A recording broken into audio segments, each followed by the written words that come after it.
अस्सलामुअलैकुम स्टूडेंट्स। आज हम MGT 610 का लेसन 33 से 35 स्टडी करेंगे। आज के टॉपिक्स बहुत इंपॉर्टेंट हैं। हम कंज्यूमर प्रोडक्शन और मार्केटिंग की एथिक्स के बारे में बात करेंगे, फिर प्रोडक्ट लाइबिलिटी डिबेट समझेंगे और एंड में contract view of business duties को एक्सप्लोर करेंगे। तो चलिए शुरू करते हैं। सबसे पहले ये समझो कि कंज्यूमर्स को डेली बेसिस पर कितना रिस्क फेस करना पड़ता है सिर्फ प्रोडक्ट्स यूज करने से।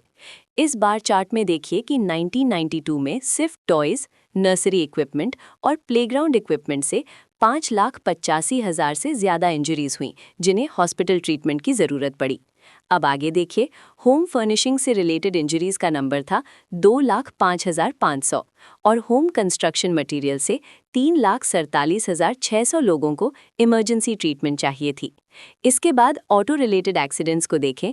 1995 में हर हफ्ते एवरेज 44,200 इंजरीज हो रही थीं और हर दिन एवरेज 120 डेथ्स। फाइनेंशियल लॉसेस का एस्टिमेट था $479 मिलियन पर डे। तो ये नंबर्स क्लियरली शो करते हैं कि कंज्यूमर प्रोडक्ट सेफ्टी कोई छोटी इशू नहीं है, ये एक मैसिव प्रॉब्लम है जो लाइव्स और इकोनॉमी दोनों को अफेक्ट करती है। अब सवाल ये उठता है कि कंज्यूमर्स को प्रोटेक्ट कैसे किया जाए। बहुत से लोग बिलीव करते हैं कि फ्री और कंपेटिटिव मार्केट्स ऑटोमेटिकली कंज्यूमर्स को प्रोटेक्ट कर लेती हैं। इस डायग्राम में समझते हैं ये अप्रोच कैसे काम करती है। पहला कॉन्सेप्ट है कंज्यूमर सॉवरेंटी, मतलब कंज्यूमर ही डिसाइड करता है कि मार्केट में क्या बिकना चाहिए। जब कंज्यूमर्स कोई चीज़ चाहते हैं और उसके लिए पे करने को रेडी हैं, तो सेलर्स को इंसेंटिव मिलता है वो चीज़ प्रोवाइड करने का। अगर सेलर्स वो नहीं देते जो कंज्यूमर्स चाहते हैं, तो सेलर्स को लॉस होगा, और अगर सेलर्स वो प्रोवाइड करते हैं जो कंज्यूमर्स डिमांड करते हैं, तो उन्हें प्रॉफिट होगा। अब इस अप्रोच में कंज्यूमर सेफ्टी को भी एक गुड की तरह देखा जाता है जो मार्केट एफिशिएंटली प्रोवाइड कर सकती है। इसका मतलब ये है कि अगर कंज्यूमर्स ज़्यादा सेफ प्रोडक्ट्स चाहते हैं तो वो ज़्यादा प्राइस पे करेंगे सेफर प्रोडक्ट्स के लिए, और मैन्युफैक्चरर्स को मजबूरन ज़्यादा सेफ्टी बिल्ड करनी पड़ेगी अपने प्रोडक्ट्स में, वरना कंपेटिटर्स उनके कस्टमर्स ले जाएंगे। एक एग्जाम्पल से समझते हैं। एक अप्लायंस है जो $100 में मिलता है, लेकिन उसकी लिमिटेशन ये है कि अगर आप उसे 1.5 घंटे से ज़्यादा यूज़ करो तो वो ओवरहीट हो जाएगा। दूसरा मॉडल है जो $400 का है, वो सेफली दिन रात कंटिन्यूअसली चल सकता है। अब कुछ बायर्स सस्ते वाले को प्रेफर करेंगे क्योंकि उन्हें लगता है कि $300 की सेविंग ज़्यादा वैल्यूएबल है कंपेयर टू थोड़ा ज़्यादा रिस्क, और कुछ लोग महंगा वाला लेंगे क्योंकि उन्हें सेफ्टी ज़्यादा इंपॉर्टेंट लगती है। इस अप्रोच के मुताबिक अगर गवर्नमेंट फोर्स करे कि सिर्फ सेफ मॉडल बने, तो जो कंज्यूमर सस्ता मॉडल प्रेफर करते थे उनके पास कोई चॉइस नहीं बचेगी और उन्हें $300 एक्स्ट्रा देने पड़ेंगे किसी ऐसी चीज़ के लिए जो उनके लिए उतनी वैल्यूएबल नहीं है। तो ये अप्रोच कहती है कि मार्केट को फ्रीली काम करने दो और कंज्यूमर्स अपने चॉइसेस खुद करें। लेकिन क्रिटिक्स कहते हैं कि ये free market approach consumer protection में फेल होती है, और इसकी वजह ये है कि फ्री मार्केट के फ़ायदे तभी मिलते हैं जब मार्केट में कुछ स्पेसिफिक कंडीशंस पूरी हों। इस चेकलिस्ट में देखिए ये 7 कंडीशंस क्या हैं। पहली कंडीशन, मार्केट में बहुत सारे बायर्स और सेलर्स हों।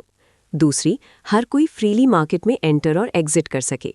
तीसरी, सबके पास फुल और परफेक्ट इन्फॉर्मेशन हो। चौथी, मार्केट में सब गुड्स बिल्कुल सिमिलर हों। पांचवी, कोई एक्सटर्नल कॉस्ट्स ना हो। छठी, सब बायर्स और सेलर्स रैशनल यूटिलिटी मैक्सिमाइजर्स हों। और सातवीं, मार्केट अनरेगुलेटेड हो। अब क्रिटिक्स का कहना है कि कंज्यूमर मार्केट्स में ये कंडीशंस पूरी नहीं होती हैं। सबसे इम्पॉर्टेंट इशू है इन्फॉर्मेशन का। बहुत से प्रोडक्ट्स इतने कॉम्प्लेक्स होते हैं कि सिर्फ एक्सपर्ट्स ही उन्हें समझ सकते हैं, और इन्फॉर्मेशन गैदर करना टाइम कंज्यूमिंग और एक्सपेंसिव है। तो बहुत से कंज्यूमर्स के पास रिसोर्सेज नहीं होते ये इन्फॉर्मेशन खुद हासिल करने के लिए। अब आप सोचोगे कि अगर कंज्यूमर्स को इन्फॉर्मेशन चाहिए तो मार्केट में इन्फॉर्मेशन प्रोवाइडर्स आ जाएंगे, लेकिन यहाँ एक प्रॉब्लम है। जब कॉस्टली इन्फॉर्मेशन रिलीज होती है तो वो ईजिली दूसरे लोगों तक लीक हो जाती है जो उसके लिए पे नहीं करते। लोग जानते हैं कि वो फ्री राइडर्स बन सकते हैं, इसीलिए पे करने वालों की तादाद इतनी कम होती है कि इन्फॉर्मेशन गैदर करने की कॉस्ट कवर नहीं होती। और दूसरी बात, कंज्यूमर्स इन्फॉर्मेशन के लिए इसीलिए पे नहीं करना चाहते क्योंकि जब तक उन्हें इन्फॉर्मेशन नहीं मिलती उन्हें पता नहीं कि उसकी वैल्यू क्या है, और जब मिल जाती है तो फिर पे करने की ज़रूरत नहीं रहती। तो मार्केट्स अकेले कंज्यूमर्स को वो इन्फॉर्मेशन प्रोवाइड नहीं कर सकती जो उन्हें चाहिए। अब दूसरा मेजर क्रिटिसिज्म देखते हैं। फ्री मार्केट थ्योरी कहती है कि कंज्यूमर एक रैशनल यूटिलिटी मैक्सिमाइजर है, मतलब वो सोच समझकर हर पेनी स्पेंड करता है और अपने चॉइसेस का इम्पैक्ट जानता है। लेकिन रिसर्च शो करती है कि असल में कंज्यूमर्स ऐसे डिसीजंस नहीं लेते। हम में से ज़्यादातर लोग प्रोबेबिलिटीज एस्टिमेट करने में अच्छे नहीं हैं। इन कार्ड्स में देखिए 5 स्पेसिफिक रीजंस क्यों हमारी प्रोबेबिलिटी जजमेंट्स गलत हो जाती हैं। पहला रीज़न, जब हमें नई इन्फॉर्मेशन मिलती है तो हम प्रायर प्रोबेबिलिटीज़ को इग्नोर कर देते हैं, चाहे नई इन्फॉर्मेशन इररेलेवेंट ही क्यों ना हो। दूसरा रीज़न, हम कॉजेशन पर ज़्यादा फोकस करते हैं, लेकिन जो एविडेंस कॉजल नहीं लगता उसे हम अंडरवेट करते हैं। तीसरा रीज़न, हम छोटी सी सैम्पल साइज से जनरल कंक्लूजन्स निकाल लेते हैं। चौथा रीज़न, हम एक non existent law of averages में बिलीव करते हैं। और पांचवा रीज़न, हमें लगता है कि हम प्योरली चांस इवेंट्स को भी कंट्रोल कर सकते हैं। इसके अलावा रिसर्चर्स ने यह भी दिखाया है कि लोग प्रोबेबिलिटीज पर बेस्ड चॉइसेस में इनकंसिस्टेंट होते हैं। एक ही पे ऑफ को वो कभी बेटर और कभी वर्स रैंक करते हैं। और फाइनली, ज़्यादातर कंज्यूमर मार्केट्स में मोनोपोलीज या ओलिगोपोलीज होती हैं, तो सेलर्स एबनॉर्मली हाई प्रॉफिट्स निकाल लेते हैं। तो ओवरऑल कंक्लूजन ये है कि मार्केट फोर्सेस अकेले consumer safety, freedom from risk और वैल्यू इंश्योर नहीं कर सकती। इसीलिए कंज्यूमर्स को प्रोटेक्ट करने के लिए गवर्नमेंट एक्शन और बिजनेसेस की वॉलंटरी इनिशिएटिव्स दोनों ज़रूरी हैं। अब एक बहुत इंपॉर्टेंट डिबेट पर आते हैं, प्रोडक्ट लायबिलिटी डिबेट। हर साल 34 मिलियन लोग प्रोडक्ट रिलेटेड एक्सीडेंट्स में इंजर्ड या किल्ड होते हैं।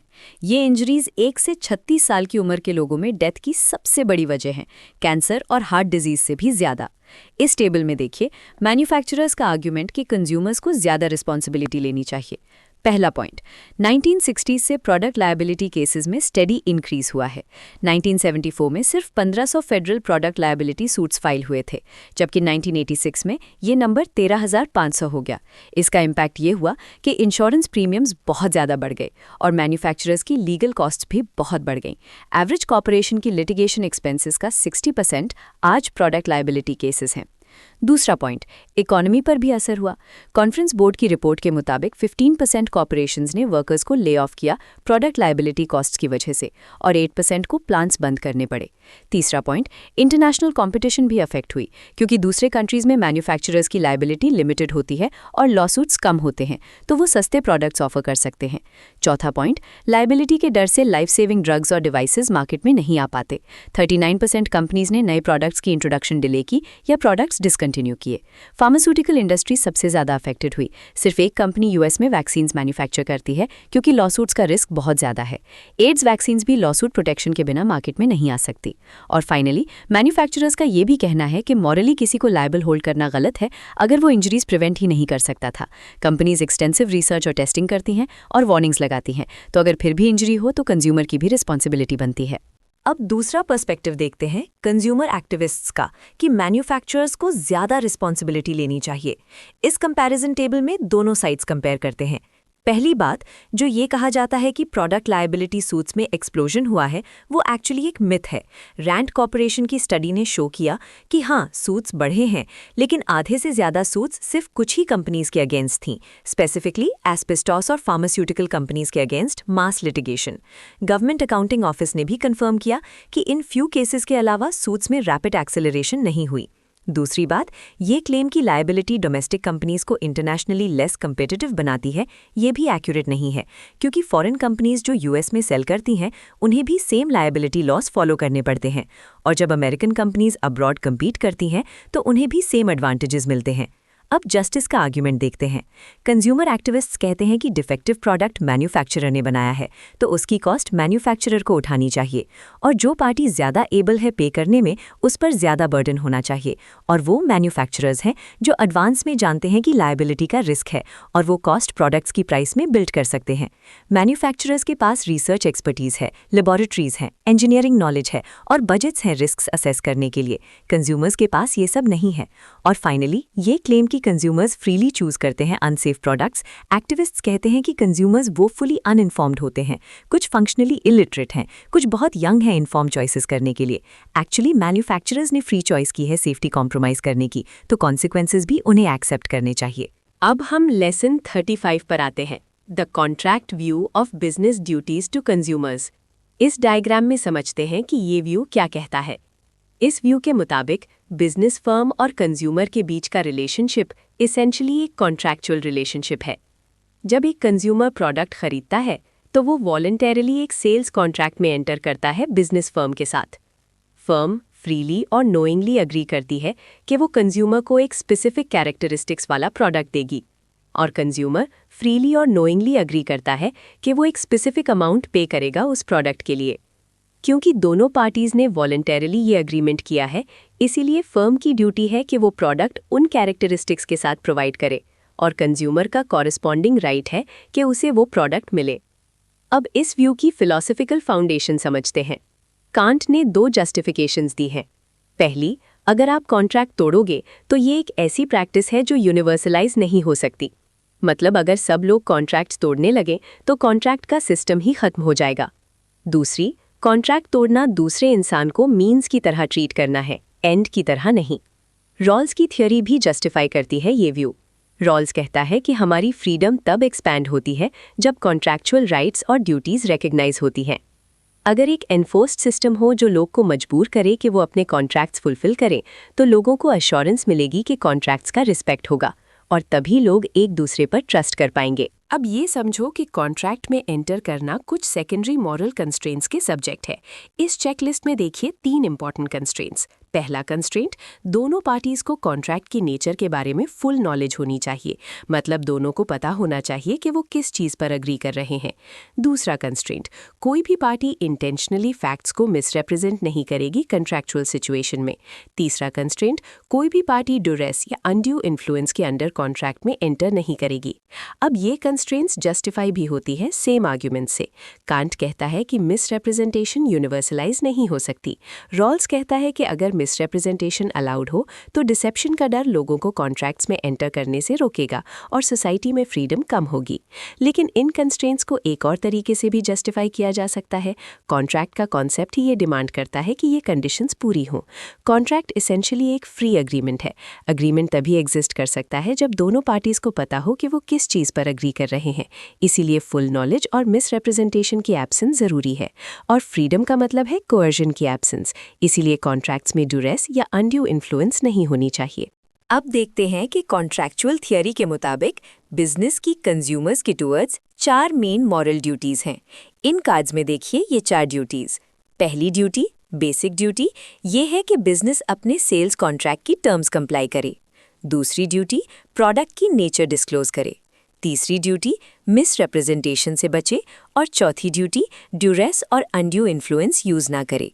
इन ड्यूटीज़ को फॉलो करके बिजनेस कंज्यूमर्स के राइट्स का रिस्पेक्ट करती है, उन्हें फ्री और इक्वल पर्सन्स की तरह ट्रीट करती है। अब पहली ड्यूटी को डिटेल में समझते हैं, ड्यूटी टू कंप्लाई। इस ड्यूटी का मतलब है कि बिजनेस वो प्रोडक्ट प्रोवाइड करे जो उन क्लेम्स के मुताबिक हों जो फर्म ने एक्सप्रेसली किए थे और जिनकी बेसिस पर कस्टमर ने कॉन्ट्रैक्ट में एंटर किया था। एक रियल एग्जाम्पल देखते हैं। 1970s में विंथ्रॉप लेबोरेटरीज ने एक पेन किलर मार्केट किया और एडवर्टाइज किया कि ये नॉन एडिक्टिव है। लेकिन बाद में एक पेशेंट उस पेन किलर की एडिक्शन का शिकार हो गया और ओवरडोज से उसकी डेथ हो गई।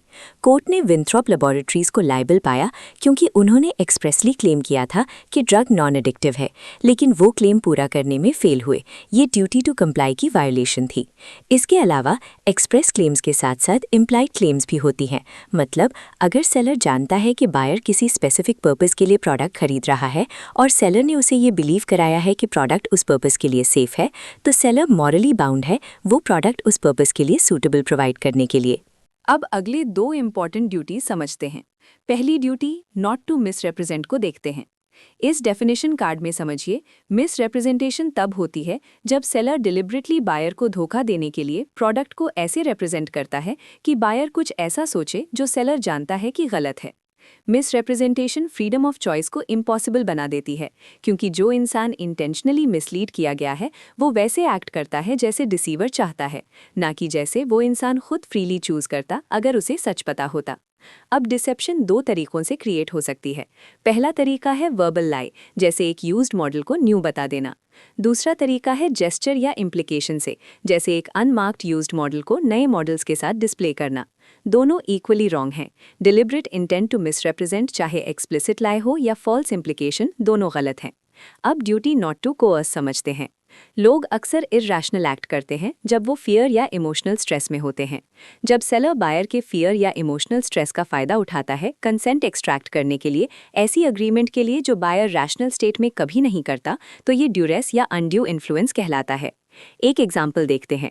एक अनस्क्रूपुलस फ्यूनरल डायरेक्टर जो ग्रीफ स्ट्रिकन और गिल्ट रिडन सर्वाइवर्स को स्किलफुली मैनिपुलेट करता है ताकि वो ऐसी एक्सपेंसिव फ्यूनरल सर्विसेज के लिए अग्री कर लें जो वो अफोर्ड नहीं कर सकते। क्योंकि कॉन्ट्रैक्ट में फ्रीली गिवन कंसेंट जरूरी है, सेलर की ड्यूटी है कि वो ड्यूरेस और अनड्यू इन्फ्लुएंस से दूर रहे। अब इस चेकलिस्ट में आज के पूरे लेक्चर का समरी देखते हैं। पहला पॉइंट, कंज्यूमर्स को डेली बहुत ज़्यादा रिस्क्स फेस करने पड़ते हैं प्रोडक्ट से, और मार्केट फोर्सेस अकेले ये रिस्क्स मैनेज नहीं कर सकती क्योंकि परफेक्ट मार्केट कंडीशंस एग्जिस्ट नहीं करती हैं।